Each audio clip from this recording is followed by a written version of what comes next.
नमस्कार, city centre show में आपका स्वागत है। मुंबई से मैं हूं पूजा भारद्वाज और शो की शुरुआत महाराष्ट्र की ही खबर के साथ कर रहे हैं। महाराष्ट्र में हिंदी भाषा को लेकर जिस तरह से सियासी बवाल मचा है, अब सवाल उठ रहे हैं कि पर्दे के पीछे की असली कहानी क्या है। सवाल ये उठ रहे हैं कि क्या एमएनएस और बीजेपी के बीच कोई मैच फिक्सिंग हुई है? क्या निकाय चुनाव से पहले वोट शेयर को बढ़ाने के लिए बीजेपी और एमएनएस के बीच कोई डील हुई है? सवाल आखिर क्यों उठ रहे हैं? इसमें अहम सवाल ये है कि आखिर बीजेपी अपने फैसलों पर उस पार्टी के वजह से क्यों डगमगा रही है जिस पार्टी के न तो विधायक है न सांसद। देखिए क्या है पूरा मामला।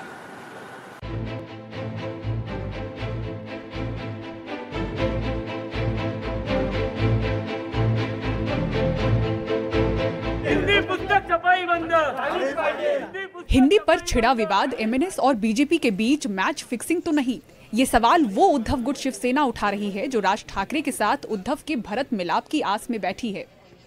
महाराष्ट्र में महायुति की सरकार और राज ठाकरे जी की पार्टी महाराष्ट्र नवनिर्माण सेना में लगता है कि अब मैच फिक्स हो गया है कि तुम हमारे लिए बैटिंग करो, हम तुम्हारे लिए बैटिंग करेंगे। जैसे जैसे महानगर पालिका के चुनाव करीब आ रहे हैं, जानबूझकर कहीं तो हिंदी और मराठी विवाद नहीं किया जा रहा है। भारतीय जनता पार्टी एक तरफ कहती है कि हम हिंदी का बहुत सम्मान करते हैं, दूसरी तरफ राज ठाकरे जी को मौका देती है कि वो इसमें आकर राजनीति करें, बैनरबाजी करें, लोगों को उकसाएं। ये क्या है? ये राजनीति नहीं तो और क्या है?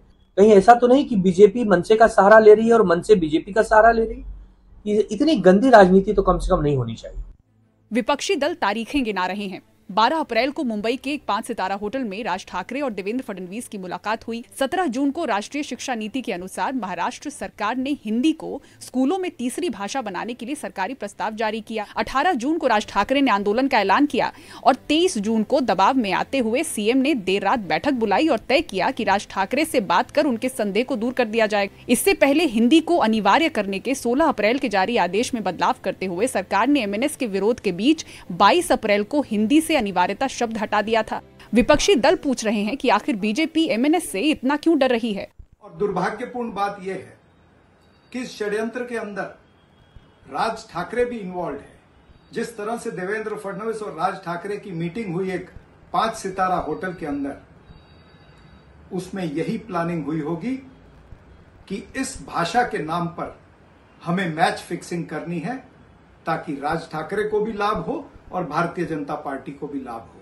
लेकिन महाराष्ट्र की जनता बखूबी इनकी इस मूव को जानती है। जनता इसके लिए गिरेगी नहीं, जनता अपना निर्णय करेगी। इनकी ये मैच फिक्सिंग कामयाब नहीं होगी। राजनीतिक विश्लेषक भी ऐसे अंदेशों में तर्क देख रहे हैं। जयंत माइनकर उद्धव राज में मिलाप की गुंजाइश कम देखते हुए इसके विपरीत कहते हैं, राज ठाकरे और फडणवीस के बीच ये आंख मिचोली दरअसल शिवसेना को वोटों का नुकसान पहुंचाने के लिए खेली जा रही है। मनसे का बीजेपी इस्तेमाल करेगा। जहां जहां शिवसेना के कैंडिडेट उद्धव ठाकरे के कैंडिडेट खड़े हैं, उनके खिलाफ राज ठाकरे के कैंडिडेट खड़े होंगे ताकि उद्धव ठाकरे के वोट कम करे। ये उनकी स्ट्रेटेजी रहेगी। अच्छा, इसमें से इनके कुछ आएंगे क्या? तो जैसा ये फैक्ट सब जानते हैं, ना मनसे के पास एक एमपी है ना एमएलए है, और यहाँ तक कि उनके जो भी कोई कॉरपोरेटर थे वो भी शिवसेना में ज्वाइन हो गए। लेकिन आज उनके पास एक टास्क है कि कैसा भी करके उद्धव ठाकरे के वोट कम करो। लेकिन मेरे हिसाब से उनका अलायंस नहीं होगा, ना मनसे सेना का यानी उद्धव ठाकरे का अलायंस होगा। बीजेपी सिर्फ राज ठाकरे का इस्तेमाल करेगी और वो भी उद्धव ठाकरे के वोट काटने के लिए।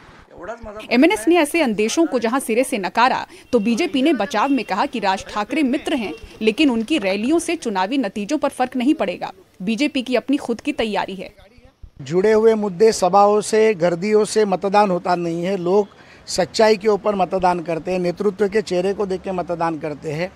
राज ठाकरे हमारे बहुत ही अच्छे मित्र हैं। मुझे मालूम नहीं कि वो चुनाव किसके साथ लड़ेंगे, लेकिन भारतीय जनता पार्टी का नेतृत्व इतना सक्षम है, केंद्र का, राज्य का और मुंबई का, कि भारतीय जनता पार्टी मुंबई और राज्य में होने वाले नगर पालिका, महानगर पालिका, जिला परिषद के चुनाव में 1 नंबर की पार्टी बनेगी। असं मैच फिक्सिंग वर करायला काय हाच मुद्दा पाहिजे का? मनसे और सरकार के बीच कोई मैच फिक्सिंग नहीं है।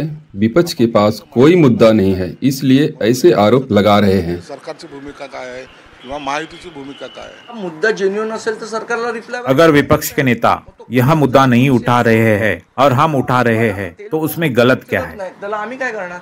महाराष्ट्र में 22 निगमों में कुल 2118 सीटें हैं और नासिक मुंबई की सीटों पर एमएनएस के नाम बड़ा वोट शेयर हासिल करने का रिकॉर्ड रहा है।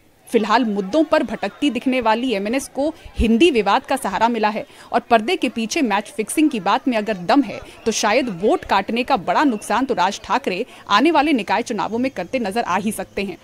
मुंबई से ब्यूरो रिपोर्ट, एनडीटीवी इंडिया। बढ़ते ही आगे वही बात करते हैं देश की सबसे अमीर महानगर पालिका बीएमसी की, जिसके चुनावों को लेकर लगातार खबरें बड़ी हो रही हैं और अब खबर यह है कि बीएमसी के चुनाव टल सकते हैं क्योंकि वार्ड सीमांकन यानी कि वार्ड बाउंड्री को बनाने की जो डेडलाइन है वो 4 सितंबर से बढ़कर अब 6 अक्टूबर हो गई है, यानी कि दिवाली बाद ये चुनाव संभव है। इसी के साथ ही जो वार्ड की संख्या है उस पर से भी सस्पेंस हट गया है। अब खबर आ रही है कि 227 वार्ड के आधार पर ही चुनाव होंगे, लेकिन इस पर सियासी घमासान भी मचा है। सुजाता द्विवेदी की रिपोर्ट आपको दिखाते हैं।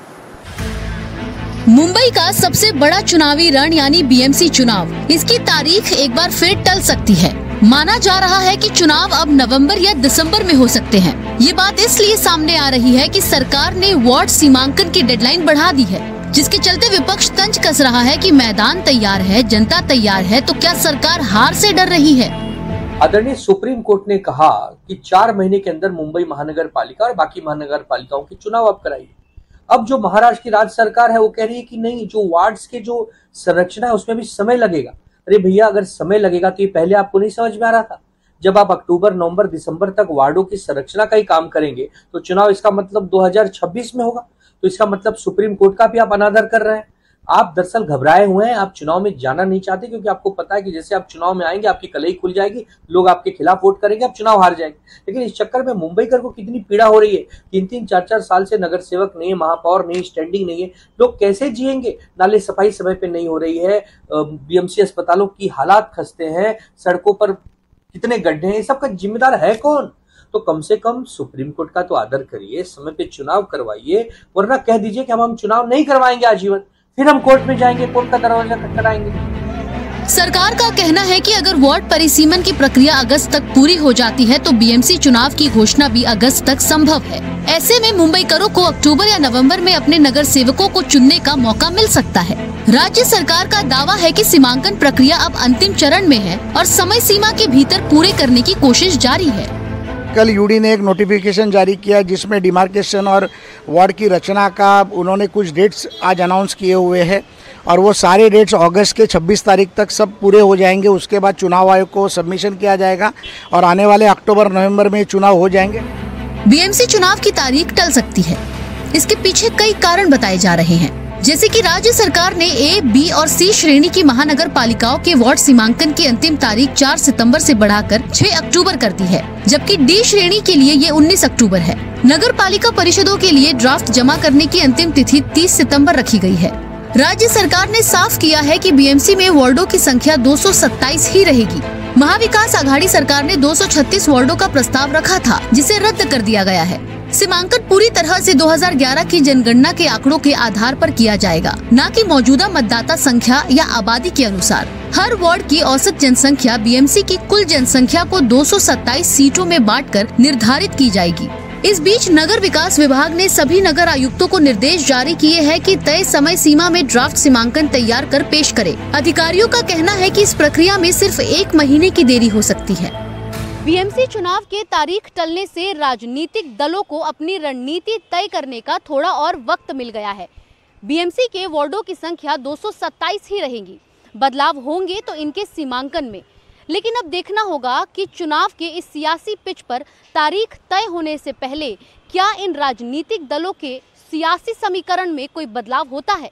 मुंबई से कैमरा पर्सन संदेश बैकर के साथ सुजाता द्विवेदी, एनडीटीवी इंडिया के लिए। और पन्ना की महिला को डिजिटल अरेस्ट की धमकी देकर 14 लाख रुपए की ठगी करने वाले इंजीनियर ऋषिकेश और उसके ड्राइवर सुरेश को गिरफ्तार कर लिया गया है। दोनों के बारे में बताया जा रहा है कि वो टेलीग्राम के जरिए अंतर्राष्ट्रीय साइबर ठग जो कि थाईलैंड में और कंबोडिया में बैठे थे उनके संपर्क में थे।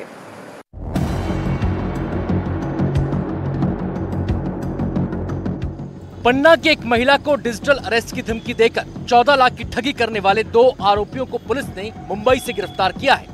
लेकिन जैसे जैसे पुलिस जांच आगे बढ़ी, सामने आया एक इंटरनेशनल साइबर गिरोह का पूरा नेटवर्क, जो थाईलैंड और कंबोडिया में बैठे बॉस के इशारों पर भारत में मासूमों को लूट रहा था।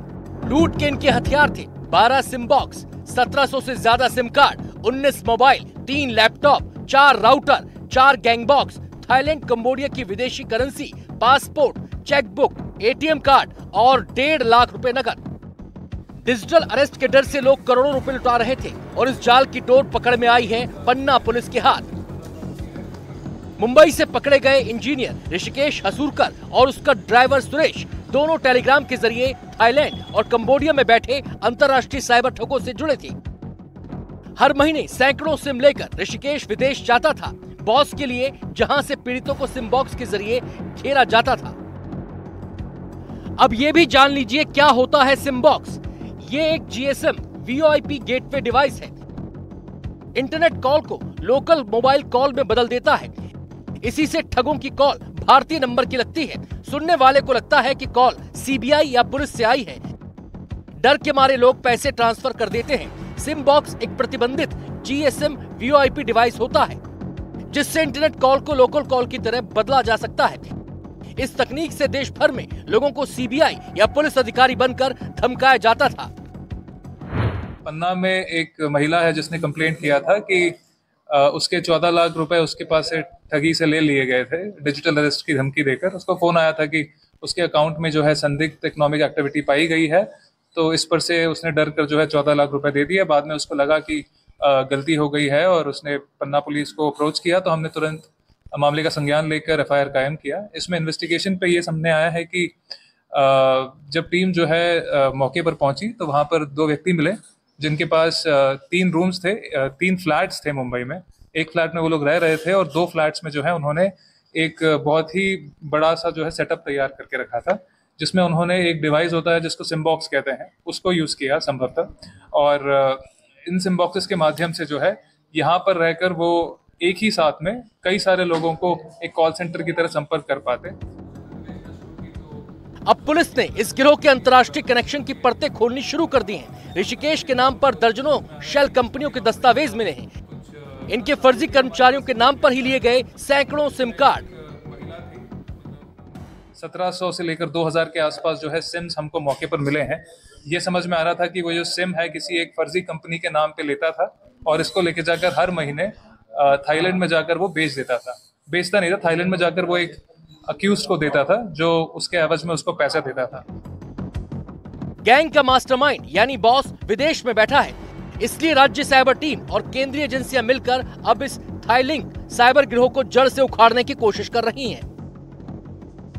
और निश्चित रूप से साइबर फ्रॉड के या डिजिटल अरेस्ट के जिस तरह के केसेस होते आ रहे हैं अभी तक, उसमें एक बहुत बड़ी रुकावट आएगी। हम लगातार उनके संपर्क में हैं और इसमें पन्ना पुलिस जो भी इन्वेस्टिगेशन कर रही है, हम उनको जो भी सपोर्ट हो सकता है, टेक्निकल सपोर्ट है या अन्य किसी भी तरीके का सपोर्ट है, हम यहाँ से प्रोवाइड करा रहे हैं। हाँ, निश्चित रूप से इंटरनेशनल कनेक्शन तो है ही है और वहाँ के आरोपी भी उसमें निश्चित रूप से इन्वॉल्व होंगे। नहीं, फिलहाल पुलिस इस ठगी का शिकार हुए अन्य पीड़ितों की तलाश कर रही है, लेकिन जो बात सबसे ज्यादा चौंकाने वाली है वो ये कि पूरा नेटवर्क भारतीय तकनीक और कनेक्टिविटी का इस्तेमाल कर विदेश से भारतीयों को लूटने में लगा था और देश में बैठे ड्राइवर और इंजीनियर ठगी के मोहरे बन चुके थे।